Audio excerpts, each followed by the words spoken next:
we thank you. We bless your holy name. Shukriya, shukriya, shukriya. तेरा शुक्रिया. एक जोरदार ताली हमारे प्रभु यीशु मसीह के लिए. हालेलुया. हमारे परमेश्वर ने हमें छुड़ाया है, मेरा परमेश्वर ने हमें बचाया है, और अब हमें डरने की जरूरत नहीं, क्योंकि वो जीवित परमेश्वर आप और मेरा सुरक्षा करने वाला रखवाला परमेश्वर. हालेलुया. वो कहता है इमानुएल, यीशु मसीह का नाम इमानुएल रखा गया, जिसका अर्थ क्या है? इमानुएल मतलब संग संग रहने वाला परमेश्वर. आप और मेरे संग संग रहने वाला परमेश्वर, सदा साथ देने वाला परमेश्वर, सदा अपने बच्चों को लेकर चलने वाला परमेश्वर, वो परमेश्वर आप और मेरे साथ.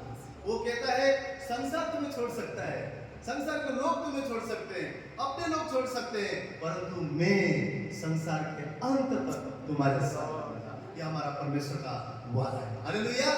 वो ऐसा परमेश्वर जिसने हमें छुड़ाया है, ऐसा परमेश्वर जिसने हमें बचाया है, और वो परमेश्वर जिसने अपना शांति आप और मेरे जीवन में दिया है, उस परमेश्वर की हम स्तुति करें और उसकी हालेलुया गाएं. कौन कौन आनंद होकर उसकी हालेलुया गाना चाहते हैं? हालेलुया. उसने हमें छुड़ाया है, उसने हमें बचाया है, तो हम मिलकर नाचते हुए झूमते हुए हालेलुया गाएंगे और इस गीत को गाएंगे. यीशु ने हमें छुड़ाया है पापों के जाल से, यीशु ने हमें बचाया है शैतान की चाल से, तो गाओ हालेलुया. आइए मिलकर झूमते हुए इस गीत को गाएं. यीशु ने हमें छुड़ाया है पापों के जाल से, यीशु ने हमें बचाया है शैतान की चाल से, तो गाओ हालेलुया, तो गाओ हालेलुया, तो गाओ हालेलुया, तो गाओ हालेलुया.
आप सबके जीवन में सदा बना रहे। हालेलुया। आइए प्रभु यीशु मसीह के लिए एक जोरदार ताली का हम देंगे। ओ धन्यवाद उस आसमानी पिता के लिए, उस हमारे प्रभु यीशु मसीह के लिए जो कहता है जो संसार देता है वो नहीं, परंतु मेरा आनंद में तुम्हें देता हूँ, मेरा शांति में तुम्हें देता हूँ, मेरा खुशी में तुम्हें देता हूँ। ऐसा आनंद, ऐसा शांति जो आप और मेरे जीवन से कोई भी चुरा नहीं सकता है। हालेलुया। तूफानों के बीच में भी, हर समय में भी यीशु का आनंद सदा आप मुझे आनंदित करता है। प्रभु को धन्यवाद हो। आइए हम सब उस परमेश्वर की प्रशंसा करें जो अवर्णित है। अवर्णित का अर्थ ऐसा है कि जिसका हम व्याख्या नहीं कर सकते, शब्द भी कम पड़ जाते हैं। इतना सुंदर वो है, इतना महान वो है, इतना अद्भुत वो है। तो आइए हम सब मिलकर इस अगला गीत को गाएंगे। तेरी स्तुति प्रशंसा हो, तेरी हर पल महिमा हो। आइए मिलकर इस गीत को हम गाएंगे। तेरी स्तुति प्रशंसा हो, तेरी हर पल महिमा हो, तेरी स्तुति प्रशंसा हो, तेरी हर पल महिमा हो। तू अवर्णित है, तू सुंदर है, मेरा पहला पहला प्यार है। तू अवर्णित है, तू सुंदर है, मेरा पहला पहला प्यार है। तेरी स्तुति प्रशंसा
कभी कभी हम सोचते हैं कि सिर्फ गीत गाया तो ही उसकी स्तुति होता है, परंतु वो नहीं, हमारा काम भी उसकी स्तुति होने पाए, हमारा बोल उसकी स्तुति होने पाए, हमारे विचार उसकी प्रशंसा करने पाए, हमारे मन की हृदय की गहराई उसकी स्तुति करने पाए। आप जो भी काम में व्यस्त होते हैं उस समय में भी आप परमेश्वर से जुड़े हुए रहे। प्रभु को कहे, प्रभु धन्यवाद अच्छे घर के लिए, प्रभु धन्यवाद अच्छे परिवार के लिए, धन्यवाद प्रभु परमेश्वर, जो भी मेरा छोटा मोटा बिजनेस है, छोटा मोटा काम है, जो भी ये सांस तूने दिया, जो ये जीवन तूने दिया, तेरा धन्यवाद करता हूँ प्रभु। धन्यवाद, मुझ पापी को तूने रहम करके इतने बड़े संसार में तूने मुझ पर चित्त लगाया, तेरा धन्यवाद प्रभु। तेरा वचन कहता है माँ के घर में रचने से पहले मैंने तेरा अभिषेक किया प्रभु। तेरा धन्यवाद कि तूने माँ के घर में रचने से पहले तूने मुझे चुना।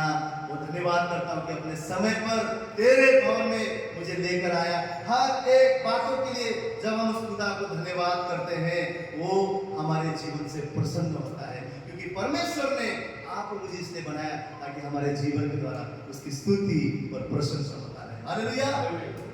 जब मिस्र से इस्राएली लोग आए तो परमेश्वर उनसे एक ही बात चाहता था कि जो मुसीबत से परमेश्वर ने उन्हें छुड़ा कर लाया है उस चीज को ध्यान देते हुए उसकी वो स्तुति करने पाए, परंतु उन्होंने उल्टा किया, कुड़कुड़ाया। आज भी यही होता है, परमेश्वर ने हमें अंधकार से इसलिए छुड़ाया है, इसलिए ज्योति पर लाया है ताकि हम उसकी ज्योति के संतान बनकर उसकी महिमा कर सके। लेकिन आज कई बार हम लोग कुड़कुड़ाने लग जाते हैं, प्रभु तुझ में आने के बाद भी ये नहीं है, वो नहीं है, तकलीफ है, ये है, वो है। परमेश्वर का वादा आप और मेरे लिए सदा भलाई का है। हालेलुया। जब हम धन्यवाद देते हैं यीशु मसीह की तरह, कमी और घटी में भी हम भरपूरी के आशीष को आप और मेरे जीवन में देख पाते हैं। अगर आशीष चाहिए और उन्नति चाहिए, आत्मा को उन्नति चाहिए, वो परमेश्वर में बढ़ना है।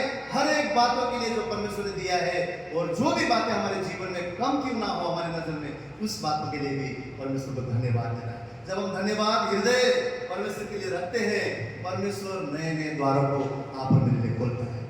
हालेलुया।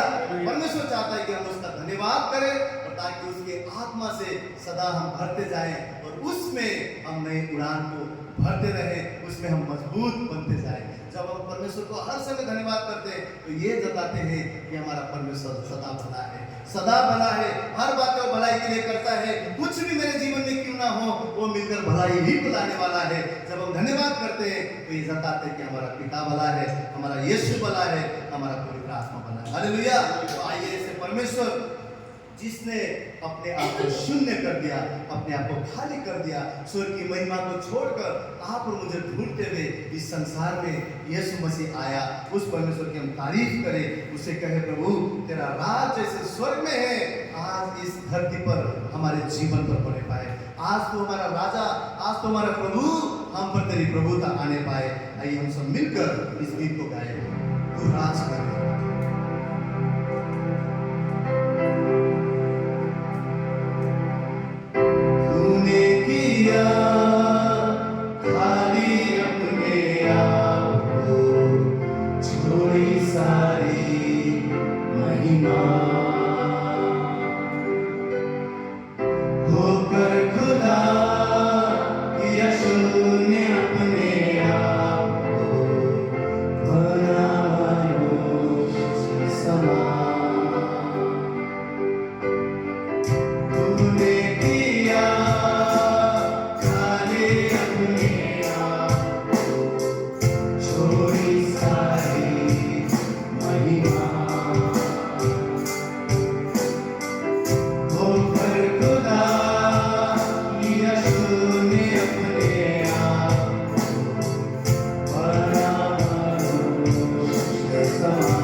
करती है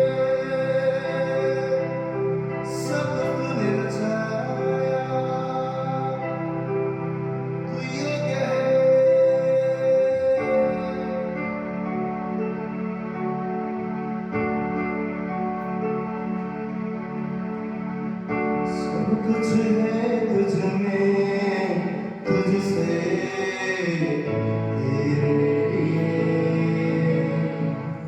सृष्टि में सब कुछ जो है बना, तूने रचा। सब कुछ है तुझ में, तुझसे तेरे लिए। ओ सृष्टि में सब कुछ जो है बना, तूने रचा। तू ही आदि और अंत भी, तेरी सांसों से मेरी जिंदगी।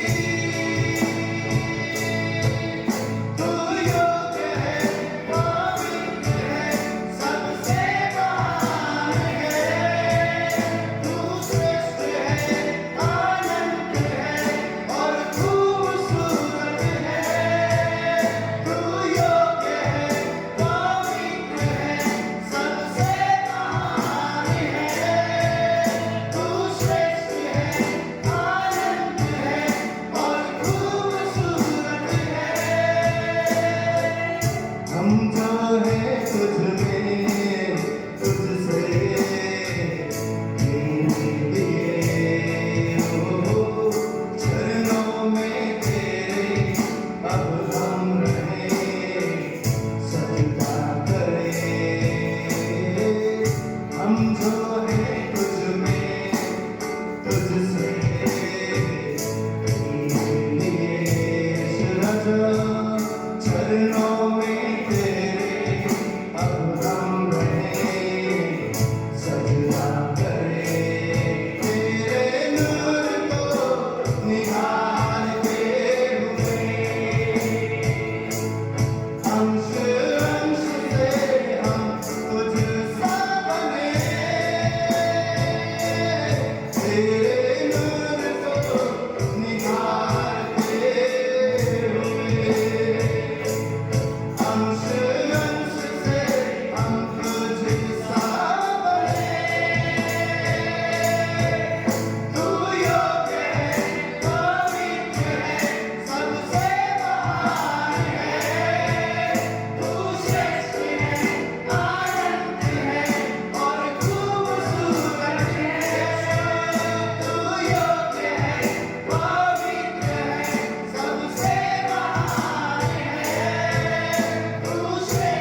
सबसे महान है, तू श्रेष्ठ है, अनंत है और खूबसूरत है,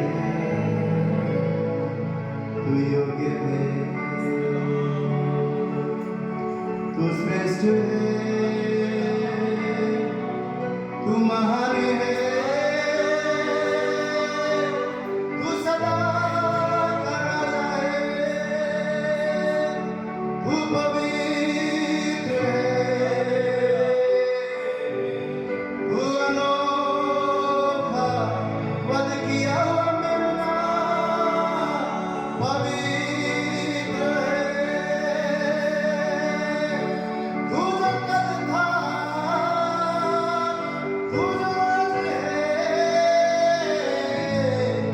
आने वाला कल भी तू है, हर एक जुबान अंगीकार करे और तेरे ही सजदा करे और कहे पवित्र पवित्र तू है, तू योग्य है राजा, तू श्रेष्ठ है, तू ही अधिपति, तू ही बादशाह है, तेरे कहने से तूफान थम जाए, तेरे कहने से आंधी रुक जाए, तेरे कहने से समुद्र डूब जाए प्रभु, तेरे कहने से मरा हुआ छिपे, तेरे ही कहने से यीशु असंभव संभव हो जाए, तू ही बादशाह है राजा, तू ही मालिक है, तेरे सामने झुकते हैं हमारे प्रभु, तुझे शास्त्र धन्यवाद, तुझे सजदा, तेरी इबादत करते हैं, ओ धन्यवाद प्रभु, तू अति महान है, हमारे और तेरी सोच फर्क है, हमारी और तेरी गति फर्क है, तू अधिपति और श्रेष्ठ है, सदा भला करने वाला प्रभु, तू ही हमारा भलाई का प्रभु है, थैंक यू लॉर्ड, तेरी स्तुति करते हैं,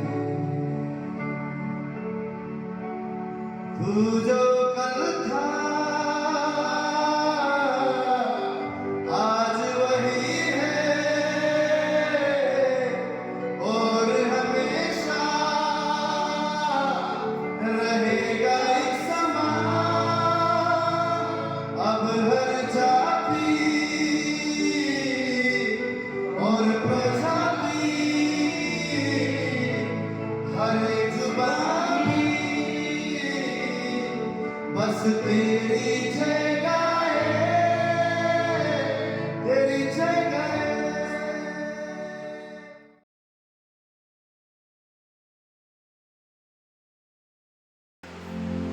आइए आज हम परमेश्वर का वचन खोलेंगे, यिर्मयाह की पुस्तक उसका 29वां अध्याय और 11वां वचन।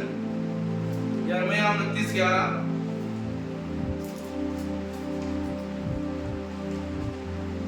सबका ये जाना पहचाना वचन है, बहुत बार हम सब ने ये वचन को पढ़ा है, बहुत बार सुना है। यहाँ पर परमेश्वर कह रहे हैं, क्योंकि यहोवा की यह वाणी है, जो कल्पनाएं मैं तुम्हारे विषय में करता हूँ मैं जानता हूँ, वह हानि की नहीं वरन कुशल की है, और अंत में मैं तुम्हारी आशा को पूरा करूंगा। ये वचन हमें बता रहा है कि परमेश्वर की हमारे जीवन के लिए एक योजना है। हालेलुया! कितना अद्भुत ये वचन ये कह रहा है कि परमेश्वर की हमारे जीवन के लिए योजना है। हो सकता है आपकी भी आपके जीवन के लिए योजना हो। हम सब एक योजना बनाते हैं ना, हम संसार में आए जो बड़े होते हैं, एक प्लान बनाते हैं, एक योजना बनाते हैं, मेरा जीवन ऐसे ऐसे। और यहाँ पर परमेश्वर का वचन कह रहा है कि परमेश्वर ने भी हमारे जीवन के लिए योजना बनाई। एक हमारी योजना है और एक परमेश्वर की योजना है। और जो शैतान है वो क्या करता है, वो सिर्फ बिगाड़ता है, वो कोई योजना नहीं बनाता, वो बिगाड़ता है। यहाँ पर परमेश्वर कह रहे हैं जो कल्पनाएं मैं तुम्हारे लिए करता हूँ उन्हें मैं जानता हूँ, वो हानि की नहीं लाभ की है, वो भलाई की है। और वो कह रहा है वही उसे पूरा कर सकता है। कई बार हम लोग अपने जीवन में कहते हैं ब्रदर फिर मेरे जीवन में ये तकलीफ क्यों आई, ये मुश्किल क्यों आई, मेरे जीवन में ये समस्याएं क्यों है। कई बार हम अपनी किस्मत को दोष देते हैं। हम जब मैं प्रभु में नहीं था, बहुत सारे मेरे दोस्त थे तो बोलते थे ब्रदर बैड लक है, तकदीर में यही लिखा है, ये बोलते हैं ना बाद में तकदीर, कभी और क्या बोलते हैं विधि का विधान, मतलब विधि ने लिख दिया और ये मेरे जीवन में हो रहा है। अक्सर हम ये चीजें सुनते आए हैं, सुनते ही नहीं सुनते, आज भी सुनते हैं, बोलते हैं यार बैड लक है, आज ये काम नहीं हुआ बैड लक है। अरे मेरी तकदीर में नहीं था, सब कुछ सही चल रहा था, बीच में बिगड़ गया। क्या प्रॉब्लम है? तकदीर की समस्या है। यहाँ हम हर एक चीज, बाइबल क्या बोल रही है, बाइबल यहाँ क्या बोलती है कि हमारे जीवन के बारे में बाइबल बताती है कि हमारे जन्म की एक तारीख है जो परमेश्वर ने तय की, और हमारी जो जहां हमारा जन्म होना है वो परमेश्वर ने तय किया है। क्यों? क्योंकि परमेश्वर ने हमें रचा है, उसने हमें बनाया है, उसने हमारे लिए एक जन्म की एक तारीख बनाई है, क्योंकि उसी ने हमें बनाया है। और उसने कहा हमें पैदा होना है, ये भी परमेश्वर ने तय किया है। ये उसकी योजना है, क्योंकि उसने हमें अपनी योजना के तहत बनाया। ये परमेश्वर तय करते हैं सब कुछ। कई बार संसार में साइंस पढ़ते हैं तो बोलता है कि मनुष्य कहाँ से आया, बंदर से आया, बोला बंदर की पूंछ गायब हो गई, अभी हम मनुष्य बन गए। यही है साइंस, यही बताती है आज की मनुष्य है। और यहाँ परमेश्वर कह रहे हैं तुम मेरी योजना का हिस्सा हो। संसार बोलता है तुम बंदर में से आए। अब सोचिए अगर आप संसार के पीछे चलेंगे तो वो आपको भी बंदर ही बना देगा और आपका जीवन भी बंदर जैसे ही बनता है। इधर से उधर आप जंप करते रहेंगे और जीवन भर बंदर ही बन के घूमते रहेंगे और वो बोलेंगे अरे कुछ भी तो सही नहीं चल रहा है, चलो आज यहाँ नहीं वहां चलते हैं, आज वहां नहीं, बंदर बना देते हैं। क्योंकि संसार तो बोलता ही है तुम बंदर थे, सिर्फ पूंछ गायब हुई है। पर परमेश्वर क्या बोल रहे हैं, मैंने तुम्हें अपने हाथों से बनाया, तुम मेरे हाथों की रचना हो। परमेश्वर ने हमें तय किया इस दिन हमें धरती पर आना है, इस घर पर पैदा होना है, ये परमेश्वर ने तय किया है। ये परमेश्वर ने जब हमें बनाया है तो फिर एक योजना बनाई है। यहाँ वो क्या बोल रहे हैं, वो योजना हानि की नहीं है, वो योजना लाभ की है। ये परमेश्वर ने हमें बनाई है, पर परमेश्वर ने हमें एक चुनाव दिया है। उसने योजना को बनाया ना, पर वो नहीं चाहता कि हम जो है उसके बच्चे हैं, हम रोबोट की तरह रहे। वो बोले कि उधर बैठ जाओ, उधर बैठ जाए, इधर बैठ जाओ, उधर बैठ जाए। परमेश्वर नहीं चाहता कि हम रोबोट बनकर उसके पीछे चले। वो चाहता है हम अपनी इच्छा से उस परमेश्वर के पीछे चले। इसलिए उसने जब हमें बनाया तो हमें एक स्व इच्छा दी है, उसने फ्री विल दी है कि अब हम डिसाइड करें। इसलिए परमेश्वर हमें पैदा करता है एक जगह पे स्थान पे, आगे हमारी जिंदगी में हमें बढ़ के पढ़ाई करनी है नहीं करनी है ये हम पर निर्भर है। हमें किससे शादी करनी है किससे नहीं शादी करनी है ये हम पर है, हमें चुनाव करना है। हमें नौकरी करनी है, हमें बिजनेस करना है, हमें पढ़ना है नहीं पढ़ना है, ये चुनाव हम करते हैं। ये परमेश्वर हम पर नहीं थोपता, ये नहीं थोपता है। इसलिए व्यवस्था विवरण 30:19 में वो कहता है मैं आज आकाश और पृथ्वी दोनों के सामने वो कह रहे हैं मैं इस बात को साक्षी मानकर आपके आगे कुछ रखता हूँ। परमेश्वर हमारे आगे कुछ रखता है, एक मेज बनाता है और वहां पर वो कह रहा है, अब खोलिए व्यवस्था विवरण 30:19, यहाँ लिखा है, वो कहता है मैं आज आकाश और पृथ्वी दोनों को तुम्हारे सामने इस बात की साक्षी बनाता हूँ कि मैंने जीवन और मरण, मैंने आशीष और श्राप को तुम्हारे आगे रख दिया, इसलिए तू जीवन को ही अपना ले। परमेश्वर ने सब रखा है, बोल रहे आशीष रखी है, श्राप रखा है, जीवन रखा है, मरण रखा है, पर परमेश्वर चाहता है हम जीवन को अपनाएं। वो कहता हमारा चुनाव सही हो, ताकि वो कहता तू और तेरा वंश दोनों क्या हो, जीवित रहे। यानी अब चुनाव किसको करना है, चुनाव हमको करना है। और जीवन कौन है, तो यीशु मसीह है। वो कहता है मार्ग सत्य और जीवन है। अब ये चुनाव हमको करना है। परमेश्वर की हम सब के लिए अद्भुत योजना है, परमेश्वर का वचन कह रहा है उसने हमारे लिए अद्भुत योजना बनाई है। उस योजना का हम आनंद ले सकते हैं, उस योजना में हम जी सकते हैं, पर उस योजना को हम नहीं पा सकते जब तक हम सही चुनाव नहीं करते। यहाँ तक कि मसीह बनकर भी, मसीह बनने के बाद भी हम इस योजना में शामिल नहीं होते। कभी कभी हमें लगता है क्रिश्चियन बन गए तो हम इस योजना में शामिल हो गए। जब तक हम उस मसीहा को जान नहीं सक पाते ना, तब तक इस योजना में हम शामिल नहीं होते। जब तक यीशु मसीह को हम नहीं जानते, हमारा उसके साथ रिश्ता नहीं बनता, तब तक उसकी योजना को नहीं समझ सकते। सोचिए, आप जिससे आप प्यार करते हैं, अगर आपका उसके साथ रिश्ता नहीं है तो वो आपके साथ क्या भलाई करना चाहता है, क्या आप जान सकते हैं? जान सकते हैं? अगर आप उससे प्रेम करते हैं और मैं आपके लिए क्या भलाई चाहता हूँ, कब जानेंगे? जब आपका मुझसे अच्छा रिश्ता होगा, तभी आप जान पाएंगे कि मैं तुम्हारे लिए भलाई चाहता हूँ। ऐसे ही परमेश्वर के साथ है, जब तक हमारे परमेश्वर के साथ हमारा रिश्ता अच्छा नहीं होगा, तो हमारे साथ जुड़ाव नहीं होगा, हम जान ही नहीं पाएंगे कि वो हमारे लिए क्या प्लान बना रहा है, वो क्या योजनाएं बना रहा है। यहाँ पर परमेश्वर का वचन कह रहा है, यीशु मसीह को परमेश्वर ने भेजा। क्यों भेजा? कि हमारा वो रिश्ता फिर जुड़ सके। तो परमेश्वर हमसे रिश्ता ही बनाने आया है। अगर हम उत्पत्ति की पुस्तक देखें तो वहां पर भी परमेश्वर ने हमारे साथ क्या किया? रिश्ता बनाने के लिए आया। उसने मनुष्य को बनाया और फिर बोला चलो हम मिलके साथ रहें। हम मिल परमेश्वर आते थे वहां अदन की वाटिका में, हम चाहते थे मैं आदम के साथ वहां पर साथ साथ चलूं। इसलिए परमेश्वर ने बनाया, अदन की वाटिका बनाई, अदन की वाटिका बनाई और फिर रखा मनुष्य को, आदम को, हवा को रखा। पर क्या हुआ? उन्होंने, परमेश्वर ने एक योजना बनाई और उन्होंने परमेश्वर की योजना को ओवरटेक कर दिया। आज हम भी यही करते हैं, परमेश्वर हमारे लिए योजना बनाता है पर हम उस योजना को ओवरटेक करते हैं। हम सोचते हैं हमें मालूम है कहां बनाना। भलाई हमारी अदन की वाटिका में है, परमेश्वर की योजना के अंदर है। संसार में हमारी भलाई नहीं है। हम कई बार ओवरटेक करते हैं, सोचते हैं हम संसार में जाएंगे और हम अपने तरीके से जीवन जिएंगे और परमेश्वर वहां हमें संभालेगा। क्या परमेश्वर अपने वचन के विपरीत जाएगा? आप मुझे बताइए, क्या जाएगा? परमेश्वर, हमारा जो परमेश्वर है ना, हमसे बहुत प्रेम करता है। मैं एक बात आपसे कहता हूँ, पर वो अपने वचन के कभी विपरीत नहीं जाता। हमारा परमेश्वर जो है ना, उसूलों का परमेश्वर है, इस वचन का ही वो परमेश्वर है। हमसे बहुत प्रेम करता है पर वचन के विपरीत वो कभी काम नहीं करता। अगर हम संसार में जाएं और वहां कहें परमेश्वर मैं ये अपनी मर्जी कर रहा हूँ, मुझ पर तू अनुग्रह कर, परमेश्वर कभी नहीं करेगा। मैं आपसे कहता हूँ ये बहुत ही खतरनाक हो सकता है अगर परमेश्वर की योजना से बाहर चले जाएं और कहें परमेश्वर तू मुझ पर अनुग्रह कर और मैं सही रास्ते पर जा रहा हूँ। वो रास्ता विनाश को ही जाता है। इसलिए बाइबल कहती है बहुत से रास्ते हमें सही लगते हैं पर अंत में वहां क्या मिलता है? विनाश ही मिलता है। आज परमेश्वर मुझे और आपको ये बात बता रहे हैं कि मैंने चुनाव तुम्हारे आगे रखा है, मैंने तुम्हारे लिए एक अद्भुत योजना बनाई है। अब मैं तो चाहता हूं कि इस योजना के तुम अंदर बने रहो और इस पर तुम आशीष पाओ, इस पर तुम जीवन पाओ, पर चुनाव मैंने तुम्हें दिया है, मैंने तुम्हें स्व इच्छा दी है। और आपको मालूम है इस संसार में मैंने कई बार देखा है जो लोग परमेश्वर को नहीं जानते वो लोग भी यहाँ पर आशीष पाते हैं संसार में, अगर वो परमेश्वर के सिद्धांतों पर चलते हैं।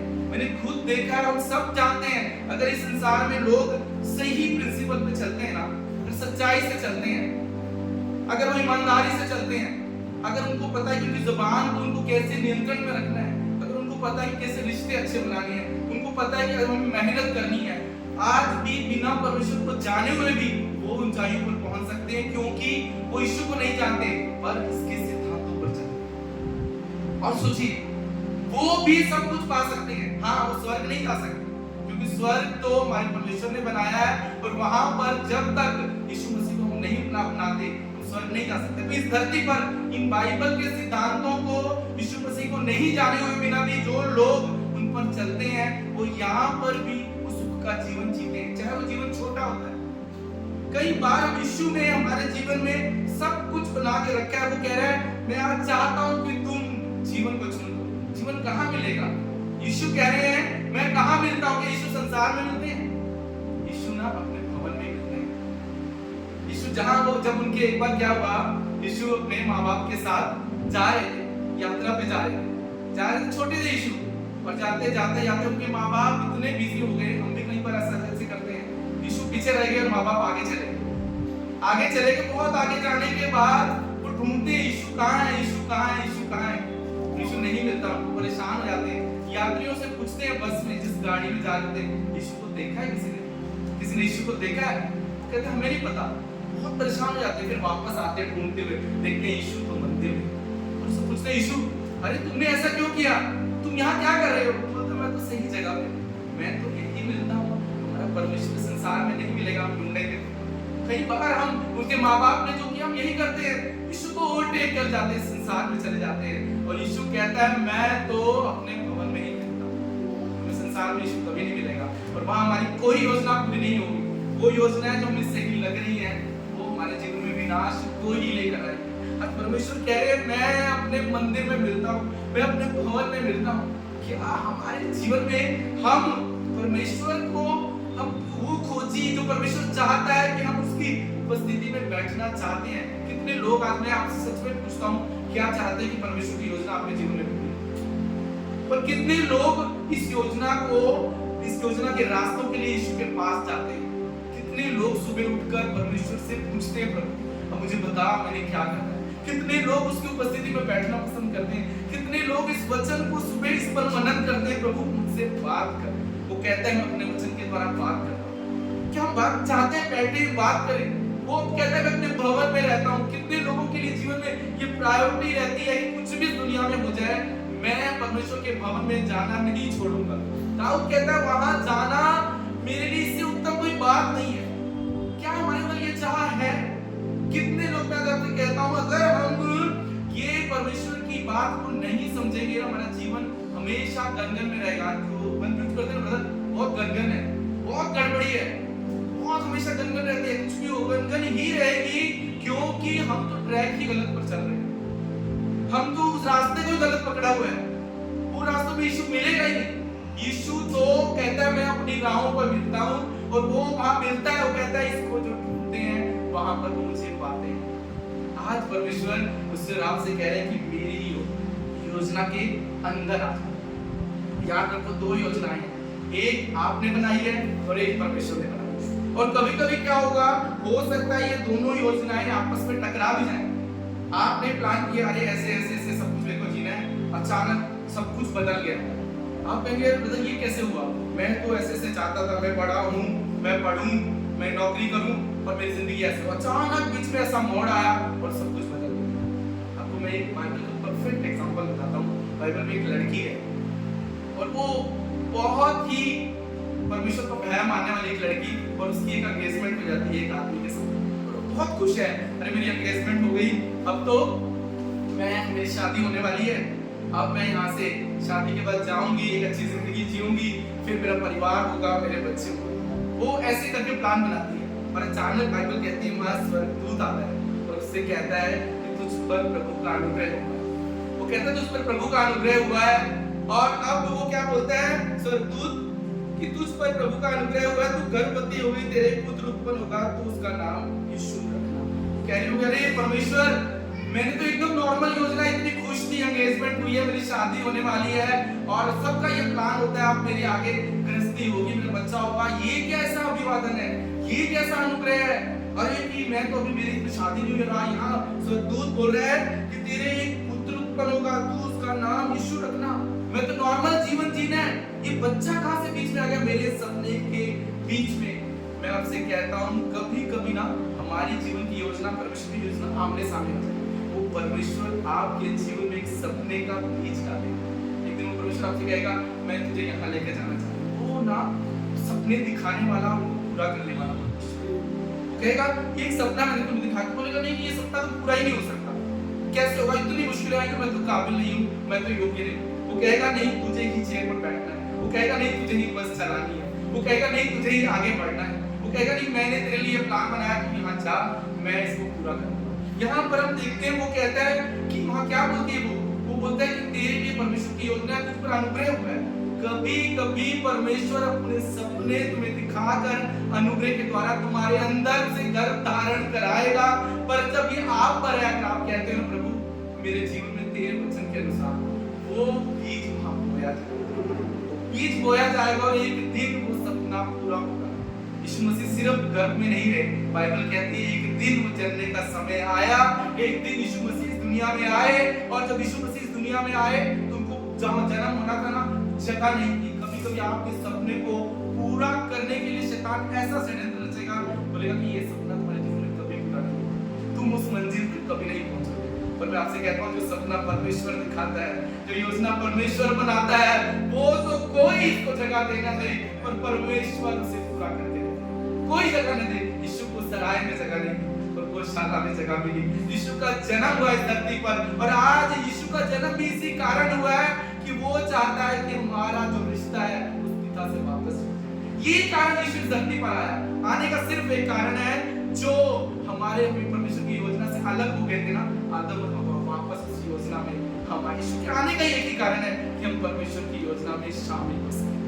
और आज परमेश्वर चाहता है कि मैं जो सपने तुम्हें दिखा रहा हूं, बस मैं तुमसे हम ही चाहता हूं। कितने लोग आज हम कहना चाहते हैं, प्रभु मेरे जीवन में तेरे वचन के अनुसार मैं चाहता हूं कि मेरे जीवन में जो तू चाहता है वो पूरा हो। मैं इस बीमारी से, इस चिंता से, इन मुश्किलों से मैं आजाद होना चाहता हूं। पर मैं चाहता हूं कि मैं अगर अपनी मर्जी कर रहा हूं, मेरे जीवन में मेरी मर्जी नहीं, तेरी इच्छा। मैं आपसे कहता हूं, बाइबल में ना परमेश्वर ने एक बात लिखी है। उसने लिखा है पुराना नियम हो, नया नियम हो। कभी कभी हम कहते हैं ये चीजें पुराने नियम में लिखी हैं, ये पुराने नियम की है। बाइबल एक है। उत्पत्ति में क्या हुआ, मनुष्य जाति बाहर आई, यीशु मसीह आए, वापस लेकर गए। पर परमेश्वर कहते हैं जो हम बोते हैं ना, हम वही काटते हैं। इसलिए परमेश्वर ने हमें विल दी है। अगर हम आशीष बोएंगे तो क्या काटेंगे, आशीष काटेंगे। अगर हम बुराई बोएंगे तो हम क्या काटेंगे, बुराई काटेंगे। इसमें कोई बदलाव नहीं है। बाइबल कहती है कि हमारा यहाँ पर धरती पर आना तय है, और हमारा यहाँ से जाना तय है, और न्याय भी तय है। ये तीनों चीजें होनी है। और कई बार हम कहते हैं हम अनुग्रह में आ गए हैं, तो ब्रदर हम न्याय की बात मत करो। अभी न्याय नहीं है, अनुग्रह है। मतलब अब हम आराम से फ्री विल में जिंदगी जी सकते हैं। परमेश्वर ने फ्री विल दी है सही चुनाव करने का। अनुग्रह हमें आज भी पाप करने की इजाजत नहीं देता। अनुग्रह हमें संसार में जाने की इजाजत नहीं देता। अनुग्रह कहता है परमेश्वर की योजना के अधीन आ। अनुग्रह हमें पाप करने की इजाजत नहीं देता। अनुग्रह कहता है अब तुम अनुग्रह में हो, अब तुम पाप से अलग हो गए हो, अब तुम परमेश्वर के अधीन आ गए हो, उसकी योजना में जुड़े हो। बाइबल कहती है कि हर एक मनुष्य, बाइबल में परमेश्वर का वचन कहता है, क्या लिखा है, जीवन जो हम बोएंगे वही हम काटेंगे। इसलिए बाइबल कहती है परमेश्वर को हमें ठट्ठों में नहीं उड़ाने। गलीशियों की किताब में लिखा हुआ है कि परमेश्वर को ठट्ठों में मत उड़ाओ, जो हम बोएंगे वही काटेंगे। अगर हम भलाई बोएंगे तो क्या काटेंगे, भलाई काटेंगे। अगर हम आशीष बोएंगे तो क्या काटेंगे, आशीष काटेंगे। आप सोचिए, अगर हम ऊंट कटारे बो रहे हैं तो क्या हम सेब काट सकते हैं? अगर हम सोच रहे हैं प्रभु ऊंट कटारे बो के प्रभु आशीष दे, इस पर बरकत दे, इस पर अनुग्रह दे, क्या वहां फल में आएगा? क्या है फल आएगा? नहीं आएगा। वहां ऊंट कटारा ही आएगा, क्योंकि परमेश्वर कह रहा है जो हम बो रहे हैं वही हम काटेंगे। और यही परमेश्वर चाहता है कि हम आशीष को बोले। कहता तुम चुनाव कर लो, और इसके लिए हमें परमेश्वर की सुनना सीखना होगा, हमें परमेश्वर के चरणों में बैठना सीखना होगा, तभी हम आशीष को बो सकते हैं। इसके लिए हमें उस रिश्ते को बनाना सीखना होगा, परमेश्वर के चरणों में बैठना सीखना होगा, उसकी आवाज को सुनना सीखना होगा। सुबह उठिए, अपने बच्चों को, अपने परिवार को खुदा के हाथ में सौंप दीजिए। कुछ भी करने की जरूरत नहीं। मैं आपसे कहता हूँ, मैंने तो एक चीज ठानी है। मैं आपसे कहता हूँ, मैंने बहुत साल, मैं यीशु को जानने के बाद भी मैं बहुत सारी उलझनों में रहता था।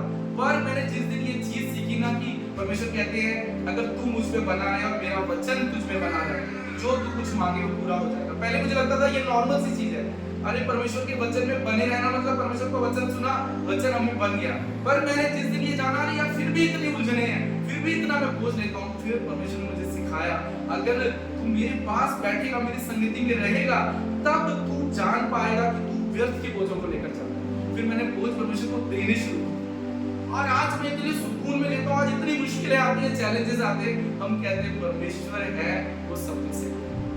हमें कुछ अपने हाथ में लेने की जरूरत नहीं है, क्योंकि हमारे हाथ में कुछ है भी नहीं। उसने हमें बनाया है, उसने हमारे लाभ की योजना बनाई है। बस हमें क्या करना है, हमें सही चुनाव करना है, हमें उसके चरणों में बैठना है, हमें उस रिश्ते को वापस परमेश्वर से जोड़ना है। परमेश्वर के भवन में आने का एक ही कारण है, परमेश्वर क्या बोलता है, मेरे भवन में आओ तो मेरी सुनने के लिए। और आपसे कहता हूँ कि परमेश्वर ना बहुत सीधे तौर पे बात करता है। जब परमेश्वर ने शमूएल से बात की मंदिर में, तो क्या बोला, इतना धीमे। आज जो हम कई बार टीवी और मीडिया में देखते हैं कि परमेश्वर बात करेगा तो वो करंट लगेगा, आपको ऐसे से पता नहीं बाल आपके खड़े हो जाएंगे। ये जो टीवी और मीडिया में इतना धोखे से आपको फंसाया जा रहा है कि पवित्र आत्मा आएगा तो ऐसा लगेगा आप बाथरूम में, एक म्यूजिक, ऐसा पूरा म्यूजिक क्रिएट किया जाएगा और उसके साथ आप झूम रहे हो तो परमेश्वर है। मैं आपसे कहता हूँ ये सिर्फ भावनाएं हैं, हमारा परमेश्वर तो ना अपने वचन से हमसे बात करता है। कहता है मैं द्वार पर खड़ा खटखटाता हूँ, द्वार पर खड़ा खटखटाता हूँ, जो इस द्वार को खोलेगा मैं उसके जीवन में आऊंगा, उसके साथ भोजन करूंगा, उसके साथ बैठूंगा। परमेश्वर इतना सहज है, इतना सहज है। जब उसने शैमुएल से बात की, उसने बोला शैमुएल शैमुएल, इतना धीमे आज भी परमेश्वर हमसे बात करता है, इतना साधारण है वो परमेश्वर। क्यों हम परमेश्वर को कई बार हल्के में लेते हैं? क्योंकि बहुत इजीली हमारे लिए अवेलेबल है। आपको मालूम है यीशु मसीह जब इस धरती पे थे, यीशु मसीह जब अपने चेलों के साथ थे ना, यीशु मसीह ने तो सब चमत्कार किए। परमेश्वर ने मुर्दों को जिलाया, परमेश्वर ने कोढ़ियों को चंगा किया, परमेश्वर ने लाजरस को जिलाया। पर यीशु मसीह ने कभी दिखाया कि मैं बहुत बड़ा तोप हूं मैं? बाइबल कहती है वो अपने जैसे ही जब सेवा शुरू की, सबसे पहले उसने चेले बनाए। उसको संगति चाहिए, वो अकेले कोई काम नहीं करता, उसको सहभागिता चाहिए, उसको रिश्ते चाहिए। उसने चेले बनाए, उनको साथ लेके वो सेवा करता। और ना यीशु और उसके चेलों में कोई फर्क भी नहीं था। क्यों हमें कभी-कभी परमेश्वर ऐसा लगता है कि अरे यार इतना साधारण कैसे परमेश्वर हमारे जीवन में काम कर सकता है, अरे इतनी इजीली कैसे परमेश्वर ये बातें कर सकता है। यीशु अपने चेलों के साथ जब रहता था ना, यीशु और उसके चेलों में कोई फर्क नजर नहीं आता था, इतने साधारण थे यीशु मसीह। वो जो कभी-कभी हम फोटो देखते हैं कि यीशु मसीह के पीछे इतना बड़ा कोई गोला या ऐसे कैथोलिक चर्चेस में, वो यीशु ऐसा नहीं है। यीशु को बाइबल में यीशु मसीह जब अपने चेलों के साथ था, जानते हैं जब यीशु को पकड़वाया गया ना, जब आखिरी दिन सिपाही उसको पकड़ने आए, सिपाही उसको पहचान ही नहीं पाए कि चेलों के बीच में यीशु कौन सा है, क्योंकि उनके जैसा ही था बिल्कुल। कोई फर्क नहीं था यीशु में, उनके चेलों में, कोई वस्त्र में, उनके वेशभूषा में कि मैं लीडर हूं, तुम्हें अलग हूं, ये तो मेरे से छोटे हैं, मैं बड़ा हूं, तुम्हें आग। बाइबल कहती है वो पूछते हैं कौन सा, चौथे नंबर, पांचवें नंबर, वहां उनको समझ ही नहीं आता है। तो बोलते हैं अब क्या करें, ये कैसे? तो बोलते हैं कि वो एक चेला, उनमें से ही एक चेला है, उसको पैसा देके उसको बोलते हैं तो संकेत करना, जब यीशु को छूना तो हमें पता चलेगा यीशु कौन सा है। सोचिए कितना साधारण हमारे परमेश्वर, वो एक चेला धोखा देता है, वही जाकर उन चेलों के बीच में यीशु को चूमता है, तब वो पता लगता है यीशु। इतना इजीली हमारा परमेश्वर हमारे साथ अवेलेबल है, ऐसे भी मौजूद है आज भी। पर हम कई बार इतना हल्के में लेते हैं ना, हम यीशु को छोड़कर आगे बढ़ जाते हैं, कहते हैं उस संसार में हमें मिलेगा। वो कहता है मैं तो तुम्हारे साथ रहता हूँ, मैं तो तुम्हारे अंदर रहता हूँ। कहता है मैंने तो अपना सब कुछ तुम्हें दे दिया है। यीशु कह रहे हैं अपना मेरे लिए मुझे खोल दो। हम क्या करते हैं, संकोच करते हैं, हम खोलते नहीं है। हम क्यों नहीं खोलते हैं? उसका कारण भी ये है कि हम सोचते हैं हम अपने अंदर को सारा खोल देंगे ना, यीशु को सब पता लग जाएगा कि मेरे अंदर कहाँ कमियां हैं और मैंने क्या क्या गड़बड़ियां की हैं। और परमेश्वर कह रहे हैं मैंने सब कुछ तुम्हारे लिए खोल दिया है, तुम अपना सब कुछ मेरे लिए खोल दो, तब मैं तुम्हारे जीवन में राज करूंगा, तब मैं तुम्हारा पिता बनूंगा और तुम मेरे पुत्र और पुत्रियां होंगे। परमेश्वर आज हमारे जीवन को संवारना चाहता है, हमारे जीवन को बदलना चाहता है, हमारे जीवन को नया बनाना चाहता है। कितने नया बनना चाहते हैं? वो कहता है ये स्वर्ग में की जो आशीष है ना, ये धरती में मैं तुम्हें देना चाहता हूँ। मैं आपसे कहता हूँ जो छोटी नौकरी है तुम्हें मतलब ये छोटी है, छोटा बिजनेस है छोटा है, ये घर छोटा है छोटा है, परमेश्वर ने दिया है ना, उस पर बने रहिए, उसको थामे रहिए। वो आपके जीवन को ऐसा बदल देगा, ऐसा सुख और शांति देगा और आपके जीवन को नई ऊंचाइयों पर लेकर जाएगा। वो आप सोच भी नहीं सकते, आप समझ भी नहीं सकते, क्योंकि वो कहता है जो बातें तुम्हारे चित्त में भी नहीं चढ़ी ना, वो मैंने अपने प्रेम करने वाले में, वो इतना हमारे जीवन को बदल सकता है।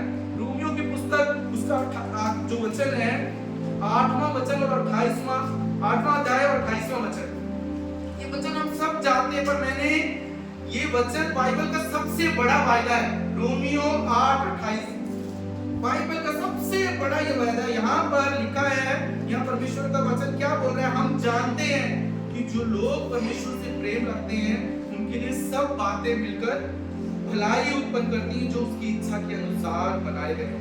आज कहिए अपने आप को हाथ लगा के कि मैं जानता हूँ, कहिए कि मैं जानता हूँ, मैं जानता हूँ जो लोग परमेश्वर से प्रेम करते हैं, जो उसकी इच्छा में बने रहते हैं, जो उसकी योजना में बने रहते हैं, उनके लिए मेरे लिए सारी बातें चाहे वो अच्छी हो चाहे वो बुरी हो, सारी बातें मिलकर भलाई ही उत्पन्न करेगी, क्योंकि वो परमेश्वर भला परमेश्वर है। वो परमेश्वर हमारे लिए भलाई ही चाहता है, वो हमारे लिए अद्भुत योजनाएं बनाना चाहता है। वो कहते हैं कि योजना जो मैं तुम्हारे लिए बनाता हूँ वो भलाई की है। वो कह रहा है सारी बातें, सब कुछ, कभी कभी आपको लगेगा ब्रदर ये सब कुछ बिगड़ गया है, अरे ये हमारी योजना है कि सब कुछ बिगड़ गया है। परमेश्वर कह रहा है ये तो टेस्ट है, इसको मैं टेस्ट नहीं बना, सब कुछ बिगड़ गया। आपको पता है ये बीमारी, ये गरीबी, ये तकलीफ, यहाँ से मैं कैसे निकलूंगा, अरे मैं गड्ढे में गिर गया हूँ, यहाँ से बाहर कैसे निकलूंगा। जिन भाइयों ने यूसुफ को गड्ढे में गिराया, उसको बांध के गिराया, बांध के गिराया, क्यों? मैं कहता तो प्रभु बांधा क्यों? अरे इतनी दया करते तो ऐसे ही गिरा देते ना, कि चल कोशिश करेगा निकलेगा, नहीं तो बच गया तो बच गया, पर बांध के गिराया कि निकलेंगे। वो कितनी बुराई उसके साथ की है। और फिर बाइबल कहती है उन्हीं ने उसको वहीं से निकाला, क्योंकि उनको तो उस योजना तक पहुंचाना था परमेश्वर। वही भाई जिन्होंने बांध के गिराया कि कोई जानवर आए इसको यहाँ पर खा कर चला जाए, वही भाई थोड़ी देर के बाद परमेश्वर उन्हीं से काम करवा रहा है, वही ही उसको फिर उठाते हैं और उसको बेच देते हैं। और वो कहाँ चला जाता है? मिस्र चला जाता है। वहां पर क्या बनता है? प्रधानमंत्री बनता है। वही भाई फिर लाइन में खड़े हैं और बोलते हैं हमारी मदद कर। वो कहता है तुमने तो बुराई के लिए किया, परमेश्वर ने भलाई के लिए किया। ये हमारा परमेश्वर कहता तुम्हारे लिए सारी बातें भलाई को ही करेगी, क्योंकि उसने तो हमारे लिए भलाई की योजना बनाई, भलाई की योजना बनाई, और कुछ नहीं है। पर हमें उसके पास आना है। अगर हम चाहते हैं हमारे जीवन में ना भलाई हो, हमें उसके पास आना सीखना, और कोई दूसरा रास्ता नहीं है। तब आपका जीवन भलाई से भरा होगा। आपके दुश्मन भी देखेंगे आपका जीवन भलाई से भरा है, आपके अपने भी देखेंगे कि आपका जीवन भलाई से भरा है, क्योंकि वो परमेश्वर आपके लिए भलाई का जीवन बना है। संसार देखेगा कि आपका जीवन भलाई से भरा है। आपको कहने की जरूरत नहीं है, हर क्योंकि वो कौन बना रहा है? वो तो परमेश्वर बना रहा है, वो बदल रहा है। पर हमको उस योजना में रहना है। आज मैं चाहता हूँ कि हम सब ये एक निर्णय लें, और आज हम कहें, मैं चाहता हूँ सब प्रार्थना में आज अपने आप को उस परमेश्वर के हाथ में सौंपें। भाई हम सब प्रार्थना करेंगे, और मैं चाहता हूँ क्योंकि हमारा आपका यहाँ आना कभी व्यर्थ ना जाए। आपका आना खुदा की योजना में वापस आने वाला हो। यीशु क्यों आया? कि आप खुदा की योजना में वापस आ सके। आप परमेश्वर के भवन में क्यों आते हो? हमारा एक ही हमारी इच्छा है, एक ही हमारी विनती है, क्योंकि आप परमेश्वर की योजना में वापस आ सको, आपका जीवन बदल सके। इसलिए ये संडे हम लोग उपवास करते हैं, हम लोग प्रार्थना करते हैं, हम लोग आराधना करते हैं। बस थर्सडे, फ्राइडे, सैटरडे चरणों में प्रभु के बैठते अपने लोगों से बात कर। एक ही कारण है कि आप परमेश्वर की योजना में आ सके, क्यों? परमेश्वर की वो इच्छा आपके जीवन में पूरी हो। मैं चाहता हूँ हम सब ये अपने आप पर खुदा के हाथ में सौंपें और प्रभु से कहें, प्रभु मैं चाहता हूँ मेरे जीवन में तू राज कर। अपने आप को आप मन में कहिए, मेरे साथ पीछे कह सकते हैं और अपने मन में कह सकते हैं, खुदा मैं तेरी इच्छा में बना रहना चाहता हूँ। मैं चाहता हूँ प्रभु तू मुझ पर राज कर। अगर मेरे जीवन की राहें बिगड़ गई हैं, मुझे अपनी राहों पे लेकर आ परमेश्वर। अगर मैं प्रभु मैंने जाने गलतियां की, प्रभु मदद कर परमेश्वर प्रभु, कि मैं अपनी गलतियों को समझ सकूं खुदा। ओ खुदा मैं तेरे पास लौट के आ खुदा परमेश्वर, क्योंकि मैं जानता हूं तेरे पास लाभ की योजना है प्रभु। वो उड़ाऊ पुत्र जिस दिन ये समझ के रहा, और बाइबल कहती है वो अपने आप में आया और उसने कहा मेरे पिता के पास तो सब कुछ है, वहां जीवन है, मैं भरपूरी है, उसके पास लौट के जाऊंगा। और जब दुआ करते प्रभु तेरे लोग आज जो यहाँ है और जिस वचन को कभी सुनेंगे वो तेरे पास लौट कर आए परमेश्वर प्रभु जी। वो खुदावंद परमेश्वर वो जान ले क्योंकि पिता के घर में जीवन है, उसके पिता के घर में जीवन की भरपूरी है। खुदा तेरे लोग अगर आज भटक गए हैं, अगर वो संसार में चले गए हैं परमेश्वर और संसार में मुझे ढूंढ रहे हैं, खुदा आज हम दुआ करते हैं परमेश्वर प्रभु तेरे बच्चों पर तू दया कर, वो अपने आप में भी आए। हम सब परमेश्वर आज ये निर्णय लेंगे, हम तो तेरी भवन में बने रहेंगे, अपने पिता के साथ बने रहेंगे, अपने पिता की उपस्थिति में बने रहेंगे, ताकि प्रभु तेरी योजना को समझ सकेंगे, ताकि हम प्रभु आशीष को चुनेंगे, तब हम जीवन को चुनेंगे।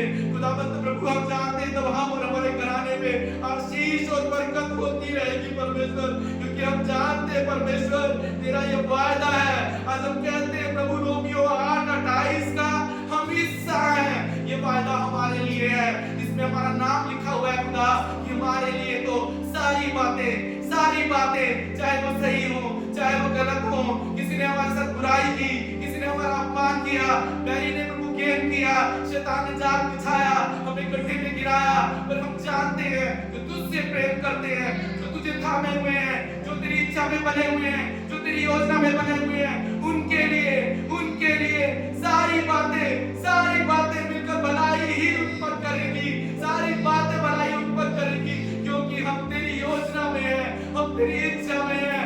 रोमियो 8:28 का हम हिस्सा है, इस पर हमारा नाम लिखा है, इस पर हमारे बच्चों का नाम लिखा है। हमारे जीवन में हम भलाई को ही देखेंगे, हमारे जीवन में हम तेरी करुणा को ही देखेंगे।